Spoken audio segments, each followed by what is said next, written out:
Brought you by UTL solar 78,000కు subsidy పొందండి. సబ్సిడీతో UTL on grid solar system ను ఇన్స్టాల్ చేసుకోండి.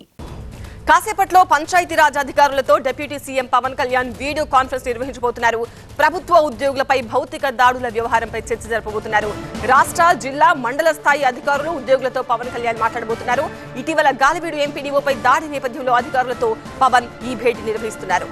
అన్నమయ్య జిల్లా గాలివీడు ఎంపీడీఓ జవహర్ బాబుపై వైసీపీ నేత సుదర్శన్ దాడి ఘటనపై AP deputy CM Pawan Kalyan చాలా సీరియస్ గా రియాక్ట్ అయ్యారు. దాడి ఘటనను ఖండించారు. ఆయన ఆఫీసులోకి చొరబడి దాడికి పాల్పడ్డ వారిపై కఠిన చర్యలు తీసుకుంటామని వెల్లడించారు. శనివారం కడప రిమ్స్ కు వెళ్లి ఎంపీడీఓను పవన్ కళ్యాణ్ పరామర్శించారు. ఇది ఒక్కరిపై జరిగిన దాడి కాదని, రాష్ట్ర యంత్రాంగంపై జరిగిన దాడి అని పవన్ అన్నారు. వైసీపీ అహంకారం తగ్గే వరకు వదిలిపెట్టబోమని వార్నింగ్ ఇచ్చారు. అహంకారంతో విర్రవీగే వైసీపీ ఇష్టారాజ్యంగా చేస్తామంటే కుదరదు అని పవన్ కళ్యాణ్ స్పష్టం చేశారు. అధికారులపై దాడులు చేస్తే సహించబోమన్నారు. ఈ వీడియో కాన్ఫరెన్స్ గురించి టీవీ9 అసోసియేట్ ఎడిటర్ ఈశ్వర్ తో మాట్లాడి తెలుసుకుందాం. Eshwar, deputy CM Pawan Kalyan video conference agenda ఏంటి? మీటింగ్ కి ఎవరెవరు హాజరవుతున్నారు? ప్రధానమైన అజెండా క్షేత్రస్థాయిలో సిబ్బంది అనేక సమస్యలు ఎదుర్కొంటున్నారు. ప్రధానంగా డిప్యూటీ సీఎం బలంగా అభిప్రాయపడుతుంది ఏంటంటే, గత 5 ఏళ్లలో ప్రభుత్వ వ్యవస్థలు నిర్వీర్యమయ్యాయి. గతంలో ప్రభుత్వ వ్యవస్థల మీద అజమాయిషీ కొరవడంతో సిబ్బంది అంతా ప్యారలైజ్ అయిపోయారు. ఎట్లాంటి చలనం లేకుండా ఉన్నారు. అట్లాంటి వాళ్ళని ముందుకు కదిలించాల్సిన నేపథ్యం ఒకటి కనిపిస్తోంది. అదే సమయంలో క్షేత్రస్థాయిలో సమస్యలు, ఉదాహరణకి మొన్న ఈ చోటు చేసుకున్న గాలివీడు మండలంలో ఎంపీడీఓ మీద జరిగిన ఘటన, అట్లాంటి ఘటనలు జరుగుతున్నాయి. ఇట్లాంటి వాటన్నిటిని పరిష్కరించాలి. అట్లాంటివి ఎలాంటి సమస్యలు ప్రధానంగా ఛాలెంజెస్ ఉన్నాయి, వాటిని ఎదుర్కోవాలంటే ఎట్లాంటి ప్రణాళికలు, తాత్కాలిక ప్రణాళికలు ఎలా ఉండాలి, దీర్ఘకాలిక ప్రణాళికలు ఎలా ఉండాలి, వాటిని చట్టపరంగా ఎలా వాటిని ఎదుర్కోవాలి, ఇలాంటి అనేక సమస్యల మీద ఈరోజు దీనికి సంబంధించిన వీడియో కాన్ఫరెన్స్ ప్రారంభమవుతుంది. ఈ వీడియో కాన్ఫరెన్స్లో పంచాయతీరాజ్, రూరల్ డెవలప్మెంట్ అధికారులు పాల్గొన్నారు. అలాగే డిస్ట్రిక్ట్ లెవెల్స్లో అందరూ జిల్లా కలెక్టర్ల నుంచి వాళ్ళకి సంబంధించిన ఎవరైతే MNREGS ఈ ఉపాధి హామీ పథకానికి సంబంధించిన సూపర్వైజర్ వాళ్ళకు దాదాపు అన్ని స్థాయిల్లో ఉద్యోగులు దీంట్లో పాల్గొంటున్నారు.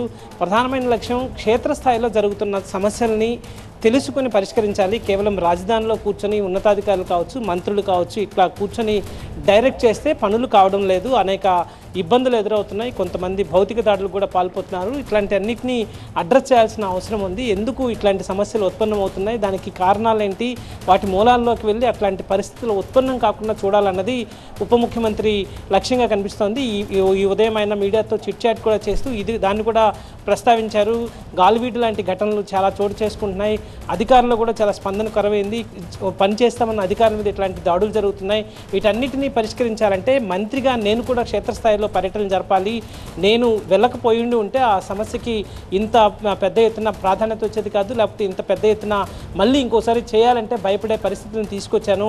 సాధారణంగా ఇట్లాంటి ఘటనలు జరిగినప్పుడు ఆ జిల్లాకు సంబంధించిన మంత్రి స్పందిస్తూ ఉంటారు. ఇట్లాంటి ఘటనలను ఖండిస్తున్నాం, ఇంకొకసారి జరిగితే ఉపేక్షించబోమని చెప్పి హెచ్చరిస్తూ ఉంటారు. కానీ అట్లా చెప్పేదానికి ప్రత్యక్షంగా నేరుగా సంబంధిత శాఖ మంత్రి క్షేత్రస్థాయికి వెళ్ళి జరిగిన విషయాలని తెలుసుకోవడం, సిబ్బందిలో ధైర్యాన్ని ఇవ్వడం, అట్లాంటి వాళ్ళకి భద్రత కల్పించే అంశం మీద అధికారులతో చర్చించడం, ఇట్లాంటివి చేయడం ద్వారా వాటికి రక్షణ కల్పించవచ్చు, వాటిని తిరిగి పునరావృతం కాకుండా చూడొచ్చు అన్నదే తన ప్రధానమైన ఉద్దేశంగా ఆయన చెప్పడం జరిగింది. అందుకనే జిల్లాల టూర్ కూడా ఆయన వెళ్ళబోతున్నట్టుగా చెప్పారు. మొన్న అక్కడ కూడా ఆయన మాట్లాడుతూ అవసరమైతే తన క్యాంపు కార్యాలయాన్ని రీలొకేట్ చేస్తాను, ఎక్కడైతే తాను ఉంటానో అక్కడికే క్యాంపు కార్యాలయాన్ని మార్చుకుని ఆ సమస్య పరిష్కరించేదాకా అక్కడే ఉంటానని కూడా చెప్పడం జరిగింది. సో ఇప్పుడు కూడా ఆయన అదే చెప్పారు.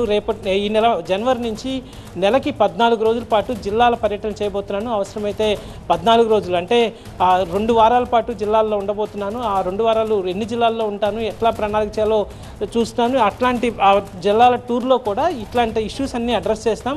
ఇలా ఎవరైతే ఇట్లాంటి క్షేత్రస్థాయిలో వస్తున్న సమస్యలన్నింటినీ ఈ రూరల్ డెవలప్మెంట్కి సంబంధించి కావచ్చు, పంచాయతీరాజ్ ప్రధానంగా మొత్తం రూరల్ ఆంధ్ర మొత్తం ఈ డిపార్ట్మెంట్ వర్క్ చేస్తుంది కాబట్టి వాళ్ళ మీద ఎక్కువగా గ్రామీణ రాజకీయాలు వాటిని ఇన్ఫ్లుయెన్స్ చేస్తుంటాయి. కాబట్టి రాజకీయాల నేపథ్యంలో ఇట్లాంటి ఆధిపత్య ధోరణులు కావచ్చు, లేకపోతే ఇట్లాంటి దాడులు, భౌతిక దాడులు కానీ జరగకుండా చూడాల్సిన ఆవశ్యకత ఉంది. తన జిల్లా పర్యటనలో ప్రధానంగా దానికి సంబంధించి కూడా ఒక అజెండాలో స్థానం ఉంటుంది. అట్లాంటి జరగకుండా చూస్తామని చెప్తున్న నేపథ్యం కనిపిస్తుంది. కొద్దిసేపటి క్రితం ఆయన వాస్తవానికి ఆ వీడియో కాన్ఫరెన్స్ని సచివాలయం నుంచి చేస్తారని చెప్పారు. కానీ ఆయన తన క్యాంపు కార్యాలయం నుంచే దాన్ని ప్రారంభించారు. కొద్దిసేపటి క్రితమే ప్రారంభమైంది. దీంట్లో అన్ని స్థాయిల అధికారులు అయితే పాల్గొన్నట్టుగా సమాచారం అందుతుంది. Brought you by UTL solar 78,000కు సబ్సిడీ పొందండి. సబ్సిడీతో UTL on grid solar system ను ఇన్స్టాల్ చేసుకోండి.